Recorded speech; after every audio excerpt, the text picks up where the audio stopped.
اللہ تعالیٰ نے زکوٰۃ کو فرض کیا ہے، یہ فرائض میں سے زکوٰۃ ادا کرے گا۔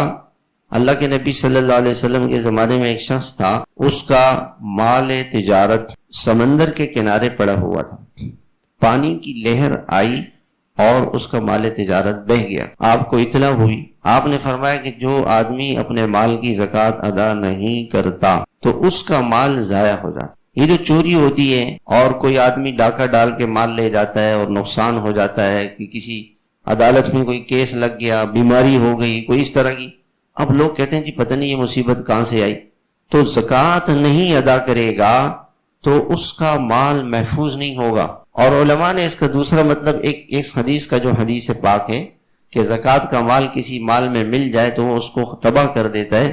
ایک آدمی زکوٰۃ کا مستحق نہیں ہے، آج ہر آدمی کہہ رہا ہے مجھے زکوٰۃ دو، ہر آدمی، حالانکہ زکوٰۃ کی بہت ساری شرطیں ہیں۔ تو اگر کوئی آدمی زکوٰۃ کا مستحق نہیں تھا اور اس نے لوگوں سے کہا کہ مجھے زکوٰۃ دو، کسی نے اس کو زکوٰۃ دے دی، تو جو اس آدمی کے پاس اپنا مال ہوگا وہ بھی تباہ و برباد ہو جائے۔ زکوٰۃ کا مال آدمی کو نہیں لینے چاہیے جب تک کہ وہ مستحق نہ ہو۔ علماء سے پوچھے کہ میں زکوٰۃ کا مستحق ہوں یا نہیں۔ آپ صلی اللہ علیہ وسلم نے فرمایا کہ قیامت کے دن ایک شخص جا رہا ہوگا، اچانک ایک سانپ آئے گا اور وہ سانپ اس کے گلے میں لپٹ جائے۔ اب یہ آدمی بڑا پریشان ہوگا کہ بھئی اور اس کو کاٹے گا، یہ شور مچائے گا، چیخے گا، چلائے گا۔ تو وہ سانپ اس کو کہے گا کہ میں تیرا وہ خزانہ ہوں جو دنیا میں تو نے جمع کر کے اس پہ سانپ بن کے بیٹھ گیا تھا اور اس کو اللہ کے نام پہ نہیں خرچ کرتا، زکوٰۃ نہیں دیتا۔